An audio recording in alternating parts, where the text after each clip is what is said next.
This is a general guideline for constructing mathematical models. So when applying mathematics to real-world problems, one can consider the following steps.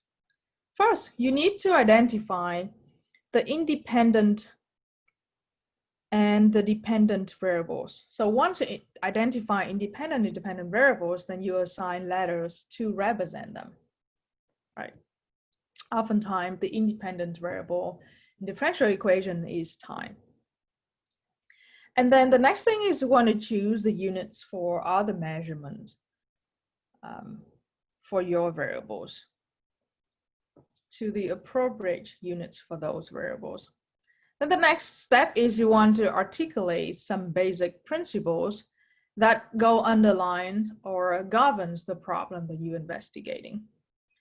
Well, an example is you can use Newton's second law, right? If you try to model the positions of moving objects, you can use Newton's law of cooling if you're trying to model the temperatures of some substance.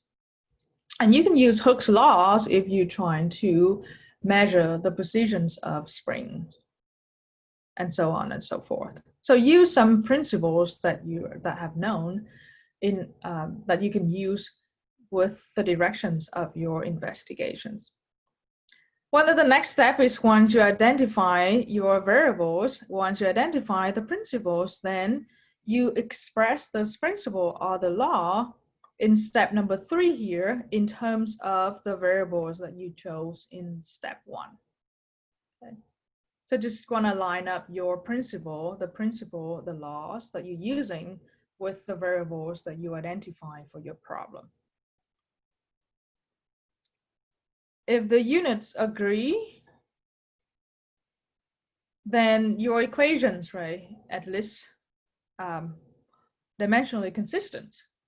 Or if the units do not agree, then you have to go back to your either your variables or the principles in order to like match them up.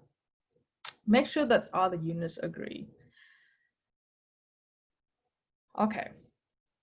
Well, then the result that you get from step number 4 here will give you either a single differential equations if you only have one outcome, like one unknown functions. Or sometimes you will get a system of differential equations if you have multiple unknown functions. Okay, and these equations often called mathematical models. So once you use principle match up with your variables, that is when you're creating a differential equation or a system of differential equation. And the last step is you have to compare the results that you get from your model and some actual observations.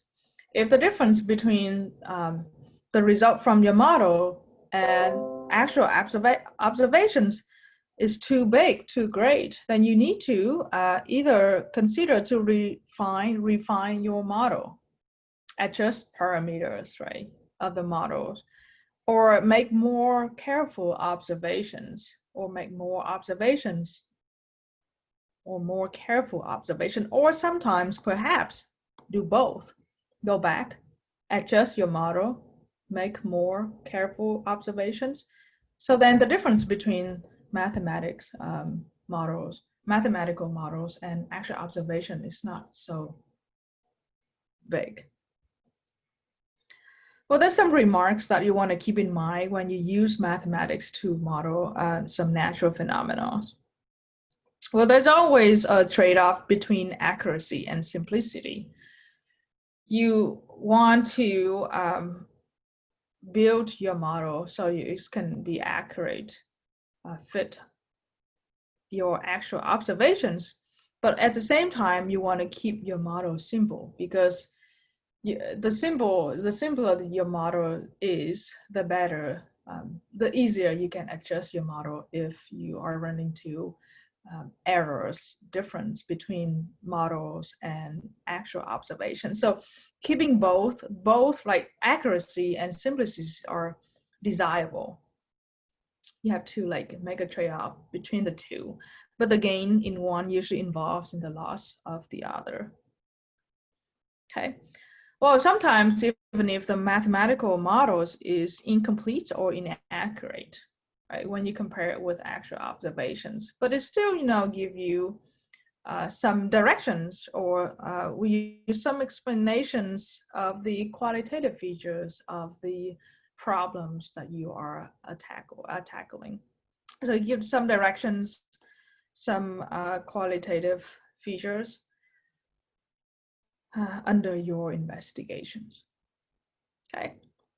And lastly, you should always use good judgment and common sense when you're constructing mathematical models and when you use their predictions.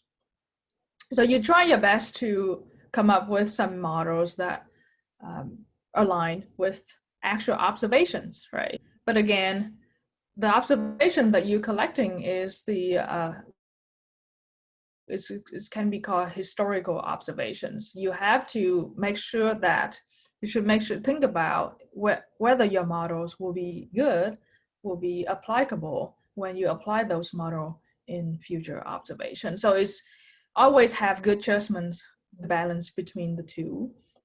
Use your common sense when constructing your models, and also use your common sense when using your models for predictions. All right, I hope you will have fun using mathematics to create wonderful models for some natural phenomena that you think mathematics can explain them.